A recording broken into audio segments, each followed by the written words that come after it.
Morning, कैसे हैं आप सब। मैं सुषमा कुहाड़ एसके ब्लॉग्स में आप सभी का बहुत बहुत स्वागत है। उम्मीद करती हूँ कि आप सब बिल्कुल ठीक होंगे और अपने अपने घरों में बहुत खुश होंगे और सुरक्षित होंगे।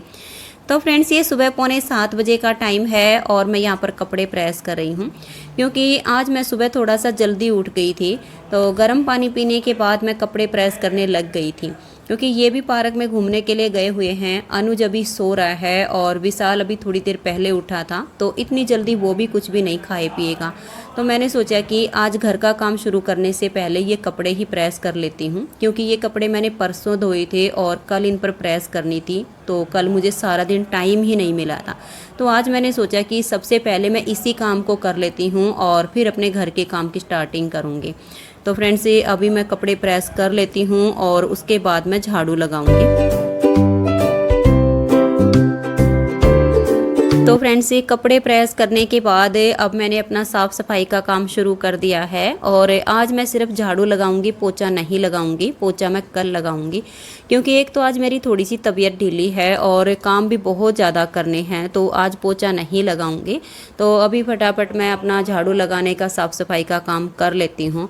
और फ्रेंड्स, ये बेडशीट भी कई दिन से बिछी हुई हैं। मन था कि आज मैं इनको चेंज कर दूँ, फिर मैंने सोचा कि जिस दिन मैं मशीन लगाऊंगी उसी दिन चेंज करूँगी क्योंकि आजकल काम थोड़े से ज़्यादा हो गए हैं, टाइम कम बचता है। तो 1-2 दिन में मशीन लगाऊंगी तभी मैं इनको चेंज करूंगी। वैसे मैंने झाड़ के बाहर वाली भी और अंदर वाली भी बिछा दी हैं। तो अभी मैं फटाफट सारे घर में साफ़ सफाई का काम कर देती हूँ और उसके बाद फिर मुँह हाथ धो के मैं किचन में जाऊँगी। फ्रेंड्स, ये झाड़ू लगाने के बाद मैं किचन में आई हूँ तो मैं यहाँ पर दही को भिगो रही हूँ और इससे पहले मैंने अरबी को छील के और धो के रख दिया है ताकि अरबी का पानी निचड़ जाए और अरबी थोड़ी सी सूखी सूखी हो जाए तो अरबी को काटने में आसानी होती है। और फ्रेंड्स, अगर अरबी को धो के साथ काटती हूँ तो मुझे तो इससे प्रॉब्लम होती है क्योंकि ये थोड़ी सी चिकनी होती है तो हाथों से फिसलती रहती हैं, तो इसलिए मैंने उसे धो के रख दिया है। और अभी दही को भी भिगो के और इसे मैं ढक के रख दूँगी। मक्खन अभी नहीं निकालूँगी, पहले मैं अरबी को काट लूँगी, सब्जी में छोंक लगा दूँगी और सब्जी बनेगी तब तक साथ के साथ फिर मैं मक्खन निकाल के मक्खन और लस्सी को फ्रीज में रख दूँगी। और चाय के बर्तन हैं उनको मैं साफ़ कर दूँगी। कुछ एक तो छोटे मोटे काम बचे हुए हैं उनको भी मैं कर लूँगी, तब तक मेरी सब्जी बन के तैयार हो जाएगी। उसके बाद मैं नहा लूँगी और फिर मैं खाना बनाने की तैयारी करूँगी। तो फ्रेंड्स, अभी मैं नहा के आई हूँ और मैंने अपने बाल भी धो लिए हैं क्योंकि मैंने परसों अपने बालों में पैक रेमेडी लगाई थी तो उस दिन मैंने शैम्पू नहीं किया था, सिर्फ सादे पानी से अपने बाल धोए थे। तो आज मैंने अपने बालों में शैम्पू किया है और अभी मुझे खाना भी बनाना है और बाल काफ़ी गीले हैं तो पहले मैं थोड़ा सा टॉवल से पोंछ लेती हूँ और फिर बालों को एक सूती चुन्नी में लपेट लूँगी। इससे ये है कि फिर जो पानी है वो चुन्नी में ही रहेगा, कपड़ों पर नहीं गिरेगा। नहीं तो खाना बनाते टाइम वैसे ही किचन में बहुत पसीना आता है और अगर पानी गिरेगा तो कपड़े ज़्यादा गीले हो जाएंगे।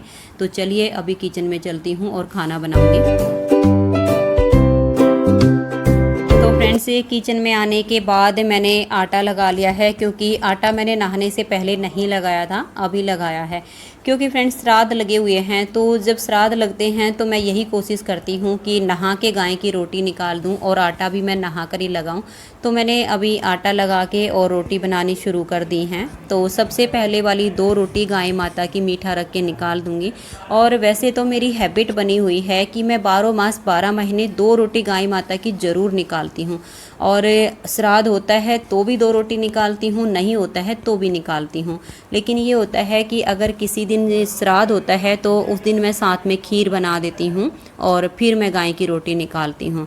तो फ्रेंड्स, आप सब भी आ जाइए। और एक अरबी की सब्ज़ी बनी है, ताज़ी लस्सी है, मक्खन है, गर्मा गर्म रोटी मैंने बना दी हैं। तो सुबह का खाना हमारे साथ खा लीजिए। और फ्रेंड्स, काम से फ्री होने के बाद आप सबके साथ बैठकर थोड़ी सी देर बात करूँगी। हेलो फ्रेंड्स, कैसे हैं आप सब। आई होप आप सब बिल्कुल अच्छे होंगे और अपने अपने घरों में बहुत खुश होंगे और सुरक्षित होंगे। तो फ्रेंड्स, आज सबसे पहले जिन जिन का जन्मदिन है उनको जन्मदिन की बहुत बहुत शुभकामनाएं। और मैं परमपिता परमात्मा के चरणों में प्रार्थना करती हूँ कि परमात्मा आप सभी की सारी मनोकामनाएं पूरी करे और आप सभी को एक स्वस्थ जीवन दे। और फ्रेंड्स ये बहुत दिनों से लगातार कमेंट्स आ रहे हैं कि मेरा नाम लीजिए, मेरा नाम लीजिए, लेकिन कुछ कमेंट्स में सुझाव आया है कि दीदी किसी का भी नाम मत लिया करो। आप 2-4 का नाम लेती हो तो फिर 2-4 और नाराज़ होने लग जाते हैं कि मेरा नाम नहीं लिया। तो इससे अच्छा ये कि आप किसी का भी नाम मत लिया करो। तो फ्रेंड्स मुझे आप सबका ये सुझाव बहुत पसंद आया है और इसी पर आज मैं आप सबको एक सुंदर सी कथा सुनाऊंगी कि हमें नाम किसका लेना चाहिए, हमें नाम किसका सुनना चाहिए, जिससे हमारे जीवन का कल्याण हो सके। वीडियो पसंद आए तो इसे लाइक शेयर ज़रूर कीजिएगा। तो फ्रेंड्स एक किसान था जो बहुत ही धार्मिक प्रवृत्ति का था। अपने सब काम करते हुए परमात्मा की याद में रहता था, खूब दान पुण्य करता था, धर्म कर्म के कार्य करता था। किसान का एक बेटा भी था जो बिल्कुल भी दान पुण्य नहीं करता था, धर्म कर्म के कार्य नहीं करता था, परमात्मा का नाम बिल्कुल भी नहीं लेता था। तो ऐसे में उस किसान को उसकी चिंता होने लगी कि मैं तो बूढ़ा हो गया हूँ और इस संसार को कुछ ही दिनों में छोड़कर चला जाऊँगा, लेकिन मेरे इस बेटे के जीवन का कल्याण कैसे होगा? ये तो सिर्फ धन कमाने में लगा रहता है, ये तो परमात्मा को बिल्कुल भी याद नहीं करता है। तो किसान ने परमात्मा से प्रार्थना की कि हे प्रभु, कोई ऐसी कृपा कीजिए कि मेरा ये बेटा धर्म कर्म के कार्य करे, दान पुण्य करे, तेरी याद में रहकर अपने सब कार्य करे, तो इसके जीवन का कल्याण हो जाए। तो एक दिन एक साधु उनके घर पर आया। किसान ने उसकी खूब सेवा की, उसे भोजन कराया। जब साधु जाने लगा तो किसान ने हाथ जोड़कर प्रार्थना की कि हे साधु महाराज, कुछ ऐसा उपाय बताइए कि जिससे ये मेरा बेटा धर्म कर्म के कार्य करे, परम पिता परमात्मा की याद में रहकर कार्य करे, जिससे इसके जीवन का कल्याण हो जाए। तो साधु ने कहा कि तुम इसकी चिंता मत करो, इसकी जिम्मेदारी मैं लेता हूँ, इसके जीवन का कल्याण हो जाएगा। और फिर साधु महाराज ने किसान के बेटे को अपने पास बुलाया और कहा कि बेटा बोलो राधे राधे। अब किसान का बेटा कुछ भी नहीं बोला और चुपचाप वहाँ से चला गया। साधु महाराज भी उनके घर से चला गया।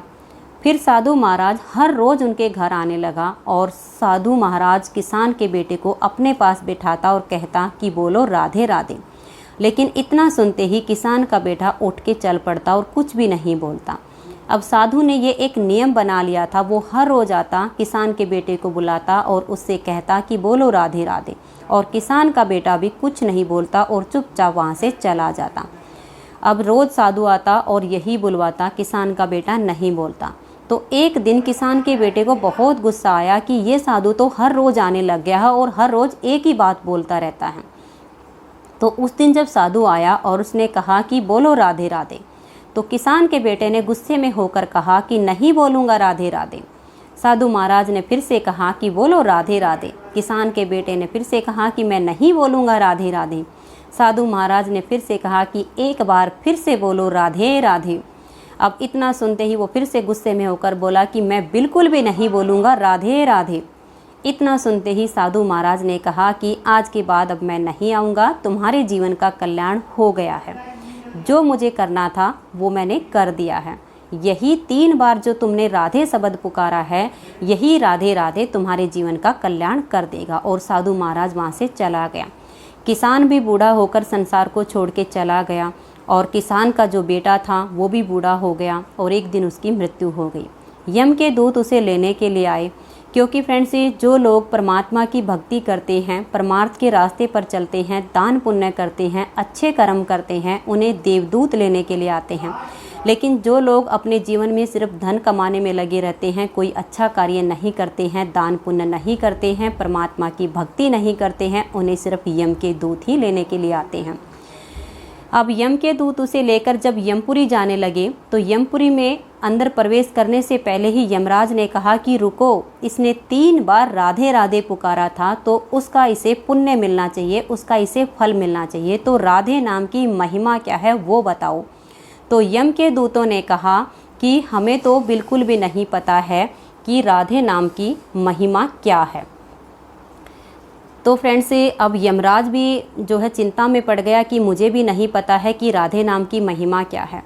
तो यम के दूतों ने सुझाव दिया कि महाराज इसे शंकर भगवान के पास लेकर चलते हैं, शायद वो बता सकें कि राधे नाम की महिमा क्या है।